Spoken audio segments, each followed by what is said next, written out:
Alright guys, TacticalRab back again today. Hope y'all are doing well and enjoying your day so far, and welcome back to a very chaotic off-season indeed. Lots of drama on the timeline yesterday between Atlanta FaZe and the Dallas Empire, explaining just why they wanted to beat Dallas so badly indeed, in Crimsix especially, and well, why they talked so much trash along the way. Very much intrigued to hear your thoughts in the comment section below. Like if you guys enjoyed the video, subscribe if you are new as always, I greatly appreciate it. Really up to the channel, thank you very much indeed for doing that. Of course, tweets hitting the timeline left, right and centre here from Zaptius, feeling blessed no doubt. Has he got a spot? Who really knows? But at the Paris Legion we looked at earlier today, no longer well employing scraps it seems, based on the changes in his bio. Aqua maybe in a similar boat. Zaptius, who really knows, still has it in his bio for the time being. This also from Slacked, he's officially joined the Pioneers, so it seems like it's a content creator or something along those lines, so pretty cool to see from him. And we talked earlier today the potential for Zuma, right, where is he going to go maybe as a content creator for next year, and Slack joining this organisation it seems for the near future, maybe well as a content creator or potentially player for next season, depending on exactly what route they want to go down through the challenger side. This I thought was pretty ridiculous from aBeZy. This is the Scrim Record since December for Atlanta FaZe. So aBeZy of course tracks all the stats for these guys in terms of not just in terms of win-loss, but in terms of like heal break percentage and hold percentage and all these stats that can be very valuable in determining how good your team is in certain situations and where you're doing really well, where you're falling off, and how to improve in that sense. And not having an analyst obviously is a disadvantage, you could well argue. Now, you know, these series wins are just absolutely insane. So in terms of series wins, so a series in which they win more maps than they lose, that happened 241 times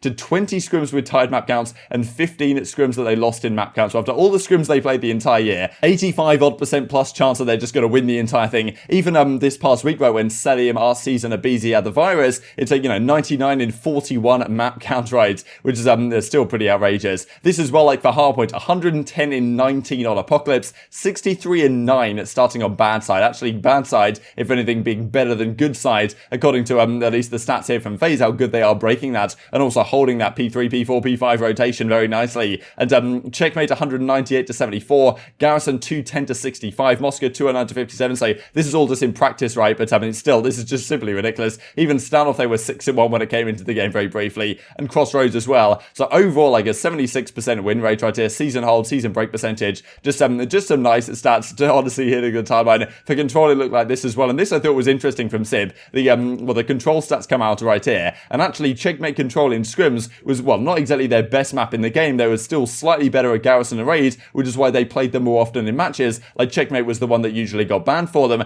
but I mean, still, if only we could have got Checkmate Control in just a few more times. Swear it was our best control in the latter half of the year, because they barely ever played it, and I was kind of thinking, okay, maybe they're just not particularly good at Checkmate, and Garrison and Raid are kind of their bread and butter, but apparently not the case. And 32 and 7 in the last 2 months. We're beast on attack, winning 68% of attacking rounds on Checkmate in scrims. That is just absolutely ridiculous. FaZe, honestly, something else this season. It's tough to put into words. And this is what well, Karma has to say on the matter. People saying they aren't a dynasty, says Enable, call out a core 3, FaZe core 3. But at the end of the day, like, I'm not sure how you can call aBeZy, Simp and Arcitys a dynasty in the sense that they were not even together in Modern Warfare. And okay, yeah, they won the World Championship with different teammates in the 5v5 era. So it's all kind of strange. I think that if you're going to talk dynasties, if you're going to talk eras, then you kind of have to start from this Atlanta FaZe squad of this season with this new squad of 4, I would well say. But this is what Karma has to say on them. They've got a squad where they won't have to change a player for years and will keep dominating. Anyone who says otherwise is crazy. Only time I've ever played with them was in tourneys this year, and it wasn't even too serious. It was easy to tell I was playing with great players who have a vision for the game. So I guess when the GOAT speaks, people will certainly want to listen. Now, this was funny from Atlanta FaZe.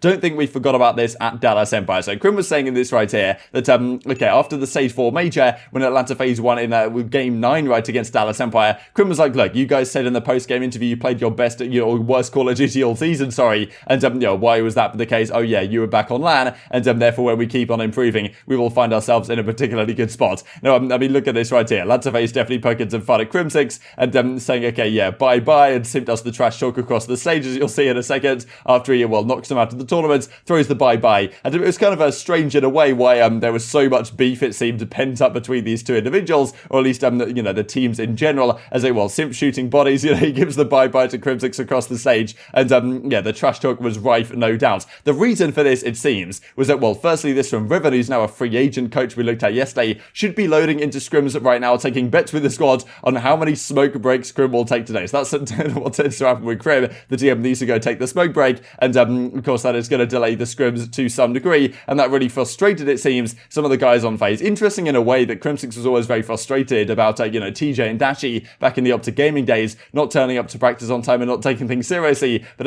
Crimsix might actually be one of the biggest offenders in terms of delaying its practice for scrims, and of course, if you're wasting everyone's time, that's going to frustrate people and going to lead to Simp doing this on the main stage when he, knocked you down to the losers bracket at the World Championship. But aBeZy's kind of enjoying himself in the reply right here. Why did Chris, that being Simp, of course, had to wave like that? Them torching our scrims all year really lit a fire for all of us. Camel break need 5, says Jacob. That we would sit in the lobby for 45 minutes every day before the scrim, would even start straight up waiting for them. So, yeah, frustrated the FaZe guys. Probably not something you want to do, because then they're going to come into the World Championship and absolutely, out for blood to get you. This I thought I'd also mention, right, because the Porter cut, this video that he's meant to do on the Huke situation, that was meant to come out ages ago now, which apparently has been recorded 3 times. It's going all through the appropriate approvals. He said we were going to get it like ages ago, like a couple of months ago, and then it got pushed back. Then it was after the Stage 5 major or something. Then it was after the World Championship, and of course now it is after the World Championship. So yes, release the Porter cut. I'm waiting to see it, what he has to say on the whole Huke situation, and I'm sure we'll try and break it down when it does arrive. But at this point, it's been built up so long, it's probably going to be somewhat underwhelming if it even does turn up at all. I guess his legal counsel are going to have to sign it off, or whatever he said before. To finish off the video, I thought this is very interesting from Attach. Of course, the next COD Title, there's a lot of questions about exactly what it's going to look like. Need outfits, camos, and designs like this in Vanguard. This is back in the Advanced Warfare days, the Denial skin right here, the OpTic skin, the gingerbread man, right? There's honestly these just look so good, man. And of course, like exosuits probably are not going to be returning in this title, but it's still some things like this could be really cool to see. And as you can see, World Championship type of related gear that was really cool to collect back in the day. And this also from Attach, though, when you see the next COD has doors and auto tac sprint, not necessarily the happiest man in the world. We know the pros in general didn't really like Call of Duty Modern Warfare 2019, and if this next game is somewhat similar as it appears to be, then they also might not have the best time. But if the maps are good, if there's good competitive support, that probably will make up for some of the disadvantages. But yeah, the doors are still a bit of a question mark, but maybe not quite as prevalent as they were in the previous Modern Warfare title, at least we would hope. And of course, this isn't a Modern Warfare title anyway. Sledgehammer is on top of this thing, we hope. This also from Parasite. I'm not coaching until I am done. People think I got off pure COD IQ. Brains aren't saving me from being in Cali with cable majority of my career. Showing out on makeshift rosters, putting upsets on bad teams, being a competitor in challenges with anyone. I am talented, says Parasite, so he's not going anywhere anytime soon. We've seen some players, the likes of Loony recently, right, who was in the Pro League this season, decide to step away and go down the coaching route. Parasite isn't willing to do that until he's done. And fair play, right? If you want to compete, if you want to still make it and try and get back in the league, he did get in the league this season for a time on London, but wasn't really in an organisational structure that favoured him, right? He preferred to build a team around himself, and maybe it will take expansion before he gets a chance to do that. And maybe sticking it out till then could pay dividends for Parasite if the opportunity does arrive properly. But yeah, challenges for him, I'd imagine, at the start of next year, unless the team wants to go down a completely different direction, which is very much possible depending on what some of these organisations might decide to do, especially if there's buyouts that could come into play. It's of course very chaotic right now. This I thought was cool actually from Kronta. Way back in January, the 2021 CDL season predictions happened, and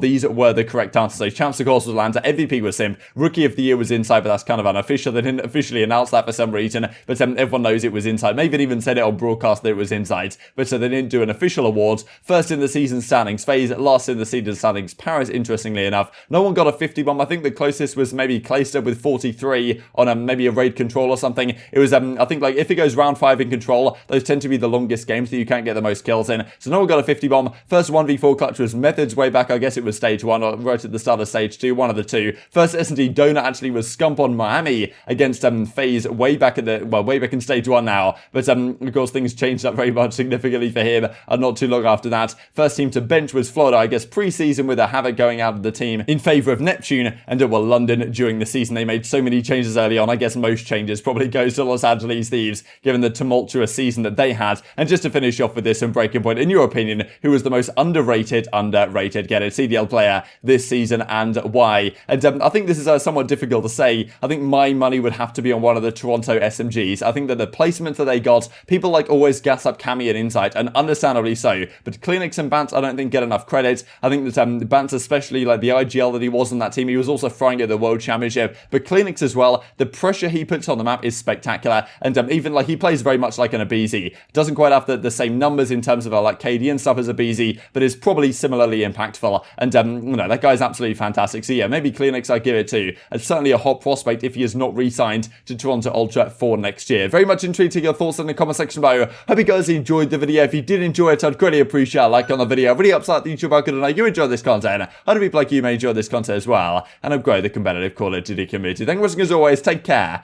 and I will see you next time. Oh man, that was 5 weeks. 5 weeks. You went game 9, round 10. Wait till we get 10 weeks, motherfuckers. This is quite literally the dagger in the back of Dallas here. That kill seals it. Atlanta FaZe 3-0.